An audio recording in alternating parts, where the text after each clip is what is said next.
Hello, my name is Vanessa. I'm a lightworker and I'm here to help. In this video, I want to talk about how to be our authentic selves. We are all like a universe, vast. We do not fully understand ourselves or know ourselves. We have shadow aspects, we have a subconscious part to ourselves that is affecting us greatly. So imagine that not only do we not even know ourselves, but we do not know others fully either. But yet we walk around thinking that we do. We know ourselves, we know other people, but actually this takes a great consistent working of getting to know yourself, a daily reflection and check-in. How am I feeling today? What were my thoughts, words, and actions? Why did I do these things? How did I feel when I did these things? We have to begin to accept all parts of ourselves, the flaws and all, and love ourselves despite these things. And it helps to understand that all humans are flawed. Our flaws will be different, our defects in character, if you want to call it that, will be different, but they are all there for all people. There are no perfect people.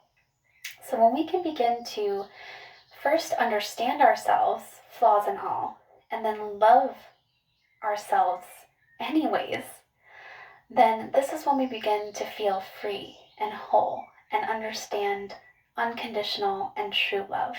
For ourselves, it starts with ourselves, but then this can extend to others. So one of the ways we can get to know ourselves is through our triggers.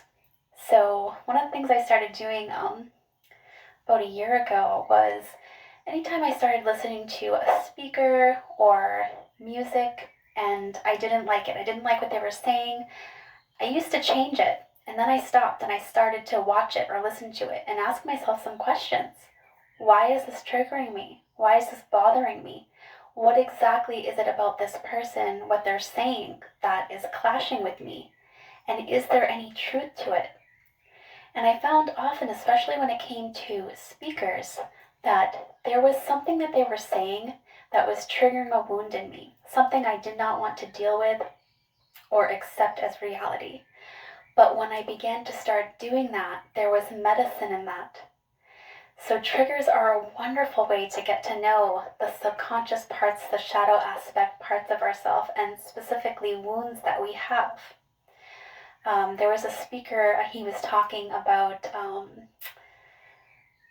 how as mothers, how we are in a way doing something called emotional incest. And it sounds awful, just that word, it's like, whoa.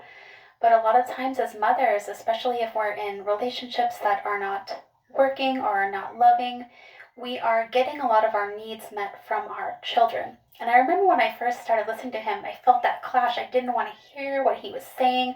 I didn't want to have any part of it. But I did my practice and I continued to listen to him speak. And I found much truth in what he was saying.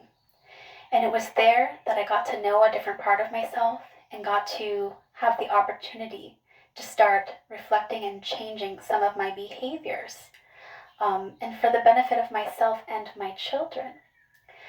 So triggers are a wonderful way. Daily reflection, meditation, just check-ins daily to figure out why it is we're feeling the way we're feeling, or speaking the way we're speaking, or what are the things that we're avoiding.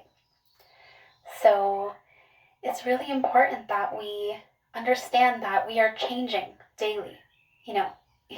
Someone said, even a half an hour later, the person is different. We are just evolving and growing and changing due to our experiences.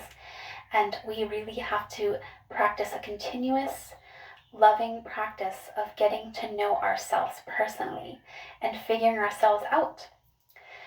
So I hope that you are able to do this, and I encourage you to love yourself, flaws and all, and understand that we are all flawed. All humans are flawed. Some of us are really good at hiding our flaws and our character defects. On social media, it's a great example. Most people post just the great things that are happening to themselves, and they don't post, wow, I didn't clean my room today, or, I have a sink full of dirty dishes. These aren't things that people are posting. But understand that all people have flaws. So can you love yourself anyways?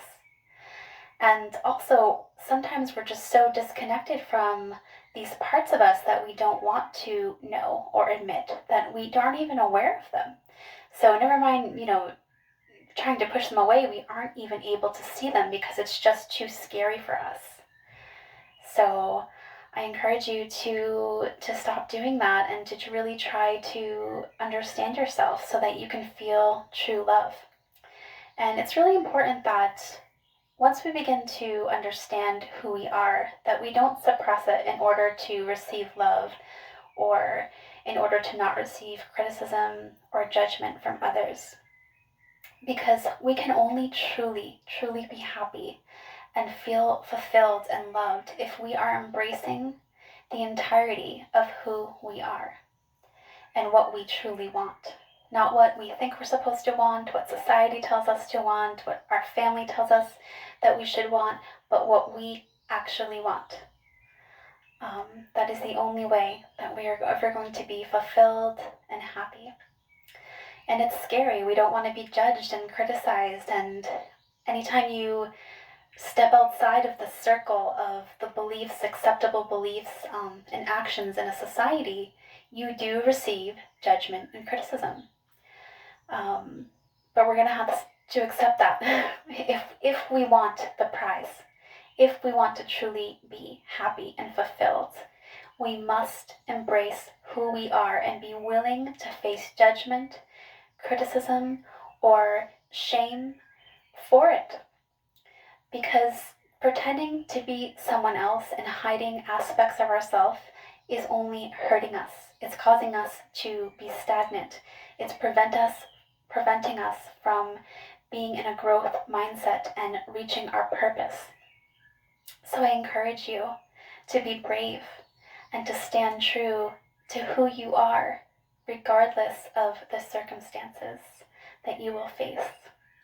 And I love you, flaws and all. I love myself, flaws and all. I know I'm not perfect and that I never will be. So acceptance, accept that and be willing to accept your flaws. And the more flaws that you can identify and accept, then you have a choice. Is there something I can do? Is there an action that I can take to change this? Or is this just a part of me that I'm willing to accept and leave at that?